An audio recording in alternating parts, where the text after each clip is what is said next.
Novo momento, Bolsonaro é presidente, Eduardo Leite é governador, é outra vida, outra coisa. Hoje nós vamos comer pizza depois do programa, tudo tá diferente. Não, eu queria apenas observar o seguinte, acho que tudo que foi dito aqui já encerra o assunto. Eu queria fazer apenas uma observação da forma como o Bolsonaro se comportou durante a eleição e o fenômeno, esse sim é um fenômeno a ser registrado. Porque nem o Lula, que falava em trazer esperança ao país, coisa e tal, que mobilizou muita gente, conseguiu fazer o que o Bolsonaro fez. E eu entendo que desde já o Bolsonaro é um líder muito acima do Lula. Explico por quê. O Bolsonaro enfrentou as organizações Globo, porque há 2 meses atrás, quando ele foi parado por uma repórter do jornal Globo no aeroporto do Rio de Janeiro, e a repórter fez uma pergunta provocativa, ele perguntando se a homofobia e a misoginia não prejudicaria ele na eleição. Ele respondeu para a repórter e depois disse, olha, é uma pena que você faça jornalismo desse tipo, mas eu entendo, você recebeu ordens. A sua empresa recebe mais do dobro do percentual de divisão que deveria receber pela audiência que tem. E se eu for eleito presidente, eu vou acabar com isso. Ele disse, eu não vou perseguir ninguém, mas eu vou cortar as verbas publicitárias da sua empresa que hoje são injustas. Desnudou a Globo.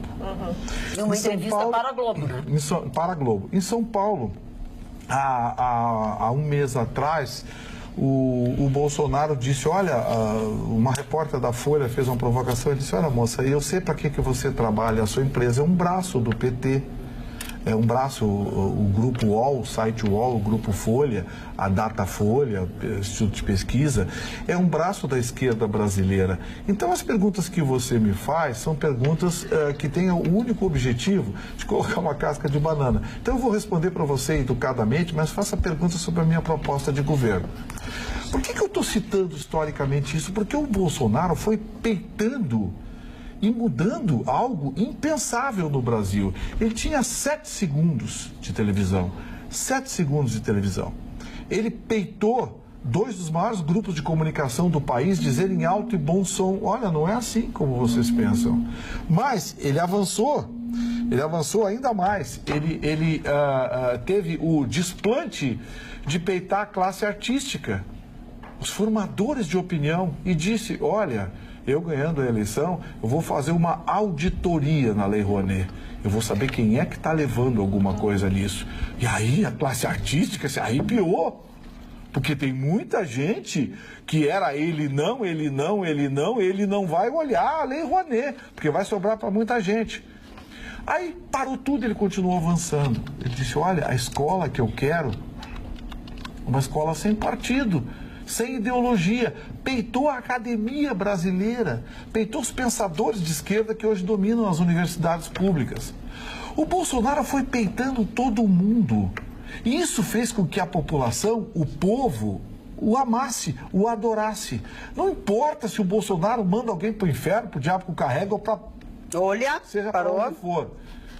As pessoas não estão dando importância a isso, dão importância à sinceridade dele. Exato. Assim como o Lula tropeçava no português e falava problema, o Bolsonaro, a agressividade dele não atinge os seus adeptos por causa disso.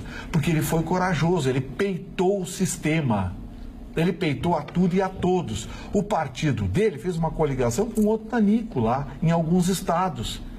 Sem partido, sem dinheiro, sem tempo, fazendo live pela internet. O cara foi eleito de forma acachapante ontem.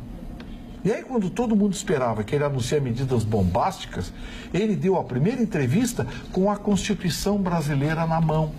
Enquanto idiotas falam em ditadura e que o país vai se transformar num país armado, num país militarizado, ele deu a primeira entrevista com a Constituição na mão.